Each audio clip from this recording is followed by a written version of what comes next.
I'm here with Jeff Day, and he's got one of the cars that I've always loved as a kid and still do as an adult. Jeff, this is an amazing car. Tell us about it. Well, it's a 47 Mercury Woody.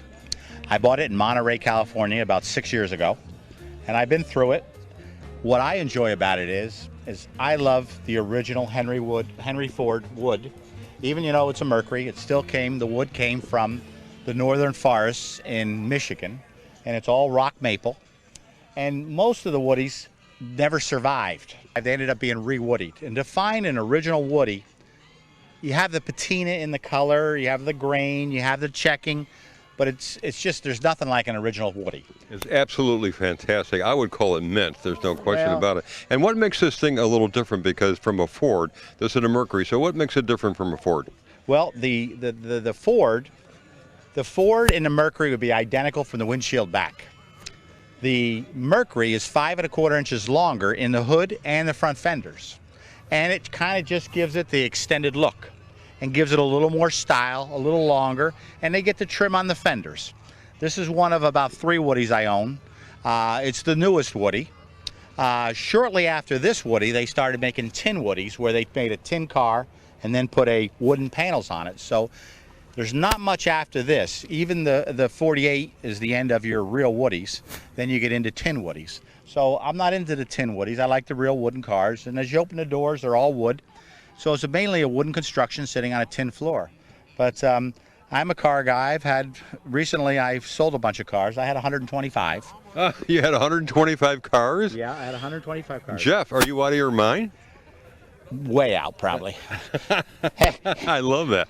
125 cars. Yeah, and last week I sold 125 horse-drawn carriages. So I'm really cutting back, and as I've gotten older, I've cutting back. But, in New Jersey last week, 3 weeks ago, we sold 125 carriages and almost 3,000 antique items. And now I've moved to Florida, and I have a farm in North Naples and another place in South Naples. And I have 51 cars. Now. Right now, you own 51 cars. 51 cars. Wow. And are they all vintage cars like this Mercury? All vintage. I am nothing newer than 56 or 7. I just stepped out of the box and bought a 41 Lincoln Zephyr. There was very few of them made. There's only a couple dozen left in the United States. And it's a 1 year only with push button doors. So the next car show, I'll be driving a Zephyr. Wasn't able to get it registered yet. I brought it down a week and a half ago from New Jersey. We just finished the restoration on it. And well, I can't wait to see that. I got to tell you something. Jeff, you are just an amazing guy. I had no idea you had amassed such a wide collection of cars. And I got to tell you, it's a pleasure meeting you. And we need to talk again. Oh, absolutely. There's no question about it. I want to see your collection. All right. Thank you very much. All right. Thank you. Appreciate it. Yep. You're very welcome.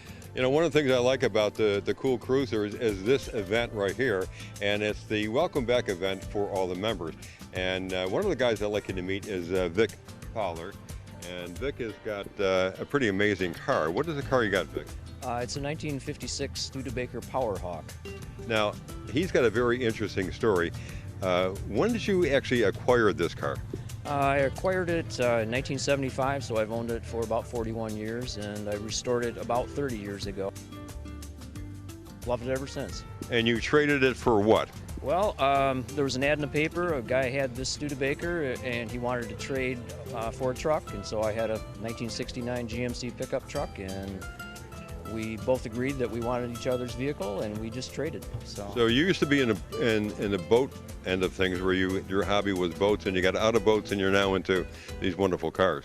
Yeah, I've been around. Actually, I've been doing auto body work for all of my life, so this is kind of right up my alley. But I got away from the car for a while and got into boats a little bit, and then I decided, well, I need to get this out of the garage and show it around, because it's really a unique vehicle. So. And what makes it so unique is what? Well, I think the fact that they only made about 2,400 of these, and you just don't see them anymore. There's only maybe 2 in this end of the country that I know of, and it's just a very unique vehicle. Very modern styling, I think, for the year. And as far as I'm concerned, it's the one and only color any car should be. Right, it's red. It's got to be red. Okay. Right. Vic, thank you so much. I appreciate it. Thank you. And we'll be back in a few minutes, and we're going to be talking to many, many more members with the Cool Cruisers.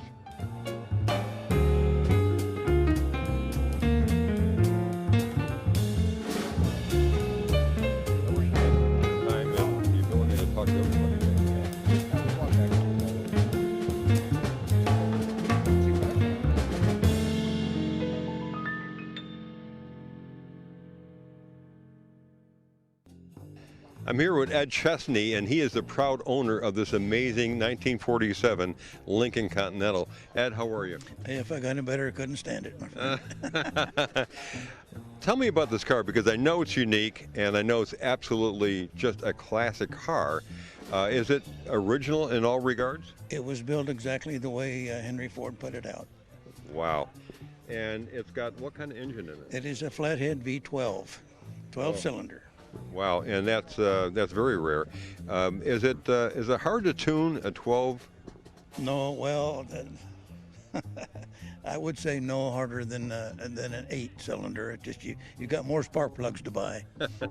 But it can get up and go, right? Oh, absolutely, yes. It's got a 3-speed standard transmission with an overdrive, which is a 4th gear, and it'll run interstate speeds with no problem. Well, it certainly is an absolutely beautiful car. I love the color. I love the fact that it's a convertible, and I mean, it's just so mint. Well, the color is actually called Lincoln Maroon, but I had a woman a couple months ago at one of the car shows said she'd like to rename that to Chocolate Cherry. And I said, well, that does sound better than Lincoln Maroon. I love it. So I can imagine you could stop quite frequently and ask questions about your amazing car that you have. It's an attention getter. It certainly is. Yes, they're rare. This particular model in 1947, there was only 732 of them built. Really? Wow. Wow. That is incredible. So if someone were to give you a crazy number, what would you sell this car for, Ed? It would have to be approaching the 100,000 mark. Well, I don't have that with me at the moment, but when I do, I'll give you a call. Okay? All right, appreciate Ed, it. thank you so much. I appreciate it. Very good. Folks, we're going to be back in a little bit. We're going to talk to some more members. I'm here with Steve Alander, another amazing guy that's involved, if you will, with the cool cruisers. In fact, he's the man who owns this property, and he allows the cruisers to use it pretty much for the last 3 or 4 years, right? Yes, exactly. For them to have their cookouts and have their get-togethers and all, to give them the benefit of raising money for their charities, and gets everybody out of the house, gets them out in the fresh air, enjoy the cars, enjoy themselves, and I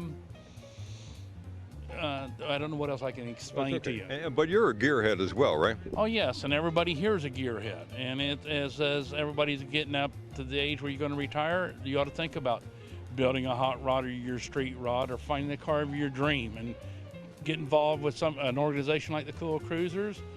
That would be very beneficial. So sort of in your blood. I know your dad was a gearhead, and then from what you told me earlier is you kind of started when you were about 12 years old. Yeah, 12 or younger. My dad always had cars, hot rods, street rods, original cars, a lot of original antiques, like you've seen probably some of them here. And I had to learn to work on them, and so I become a gearhead, and that's what keeps me involved in helping everybody here do whatever's needed to perfect their cars and keep their cars going. And your side job around Christmas time is to be a Santa Claus, right? No, I have to say bah humbug to that. So, no. Steve, I appreciate it so much, and I know the members appreciate you, buddy. All right, thank you very much. You're a great guy. I'll tell you what, I wish I could spend more time here, but we only have so much time for the show. So go to my website, www.betterhealthgreaterwealth.tv, to learn more about the cool cruisers and guys like Steve Alander here. Okay, we'll see you next time. Bye-bye.